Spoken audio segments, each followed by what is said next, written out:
The day is August 23rd, 2023. I just watched Interstellar in its entirety for the first time, and I can genuinely say it is the best movie I have watched so far. I might have said something similar, but cinema does not get much better than Interstellar. I'm genuinely saddened that I didn't have the luxury of watching this film in theaters. I had already valued my time, but this film has made me more steadfast in my belief. Time is the only thing we can't get more of. Time is finite. You can't get your days, hours, minutes, or seconds back. And the film communicates that perfectly. Cooper is always worried about the years he has missed with his daughter and his son. Throughout the course of the film, we watch as Cooper becomes more distraught about the time he has lost. As soon as he realizes that he has lost too much time, he tries to salvage what time he has left. He breaks down as he watches the years of life events he has missed out on.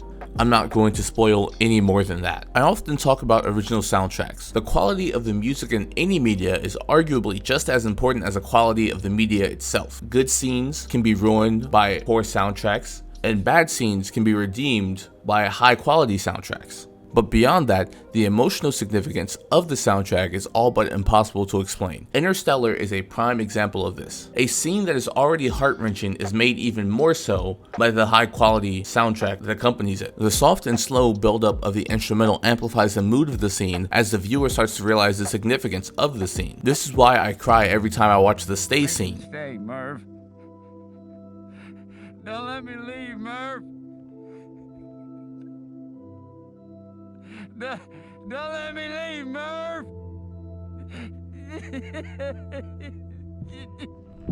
No! The scene is so powerful that even thinking about it brings my mood down. The scene is just that powerful. The emotion is just too raw to be brushed off easily. You don't forget it after the movie is over. You incorporate it into your person. It changes how you think about and view the world around you, as art is supposed to make you do. Most cinema, especially cinema released recently, just doesn't have that effect on people. It is completely possible that I am just easily influenced by the media I consume, but other great movies like American Psycho, Inception, 12 Angry Men, and Schindler's List had nowhere near the effect on me that Interstellar has had. The original soundtrack isn't the only thing the film had going for it. There were some amazing choices made by Christopher Nolan and the rest of the team. The fact that anytime the camera was in space, there was no audio was perfect. It made those actions feel more meaningful. Depriving the viewer of one of their senses is a phenomenal way to build pressure. This is the exact idea that is implemented into most horror movies, although it's usually done with sight or audio overload. The idea that loud equals scary, or the fear of the unknown. A character walking into a dark room is scary because the viewer doesn't know what's in that room.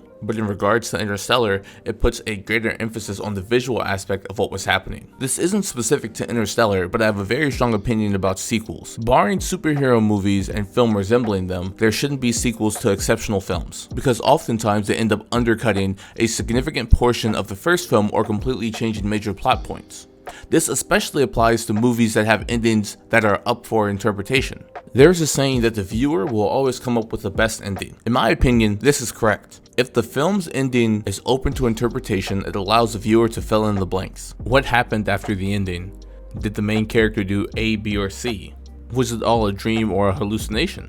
The film becomes more personalized, and it fosters an environment that allows for people to discuss what they thought the ending meant. Multiple theories emerge, and it allows for people to continue to enjoy the film without having to go back and rewatch it.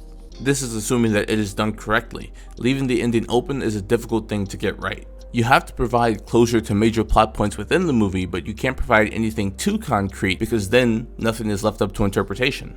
It's very difficult to get right, but if done correctly, it can redeem an otherwise flawed movie. For example, Inception is a great movie with an even better ending. Spoilers for Inception incoming, by the way.